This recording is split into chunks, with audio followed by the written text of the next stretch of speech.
Terkadang permintaan Baginda Khalifah Harun ar-Rasyid tidak masuk akal. Parahnya, jika permintaan itu tidak dituruti bisa berabe bagi Abu Nawas. Begitu juga yang terjadi pada hari itu. "Hai Abu Nawas," seru Khalifah Harun ar-Rasyid, "sekarang juga kamu harus dapat mempersembahkan kepadaku seekor harimau berjenggot. Jika gagal, aku bunuh kau." Abu Nawas hanya bisa menatap lantai bila sudah begitu. Dia menyadari Baginda sedang keluar bencinya kepada dirinya. Dari bentuk mulut dan intonasinya ketika mengucapkan kalimat itu jelas betapa Sultan sedang kesal dengan Abu Nawas. "Ya Tuanku Syah Alam," jawab Abu Nawas mau tidak mau, "semua perintah Paduka akan hamba laksanakan. Namun untuk yang satu ini hamba mohon waktu 8 hari. "Baik," kata Baginda Raja. Alkisah, pulanglah Abu Nawas ke rumah. Agaknya ia sudah menangkap gelagat bahwa raja sangat marah kepadanya. Dicarinya akal supaya dapat mencelakakan dirinya. Ini perkara serius, pikir Abu Nawas gelisah.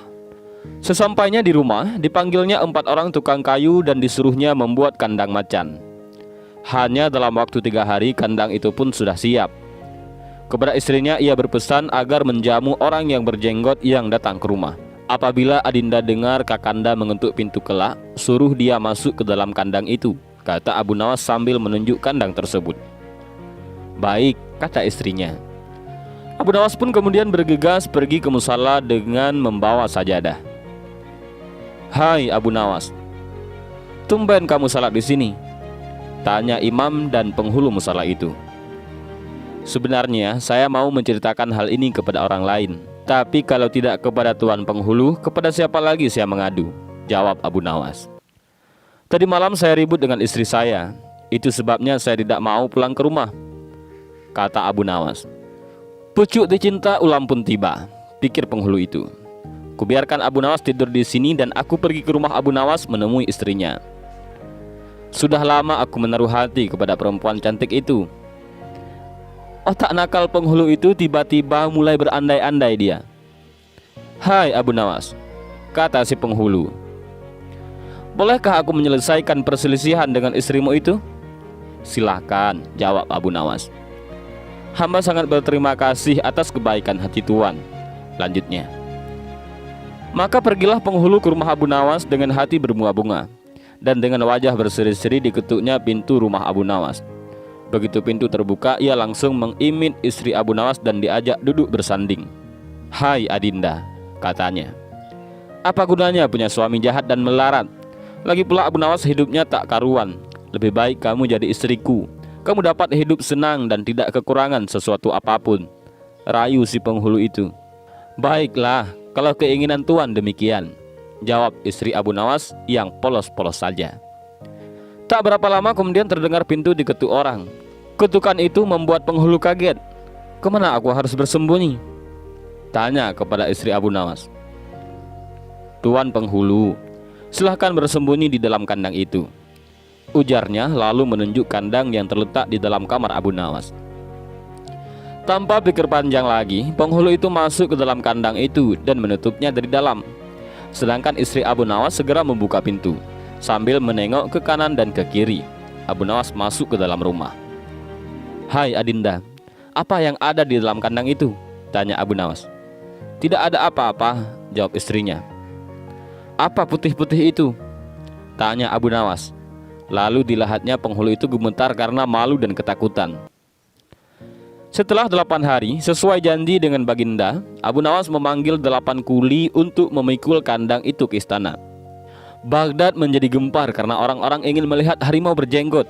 Seumur hidup jangankan melihat, mendengar harimau berjenggot pun belum pernah. Dan kini Abu Nawas malah dapat seekor. Mereka terheran-heran akan kehebatan Abu Nawas. Tapi begitu dilihat penghulu di dalam kandang, mereka tidak bisa bilang apa-apa selain mengiring kandang itu sampai ke istana hingga menjadi arak-arakan yang panjang. Si penghulu malu bukan main.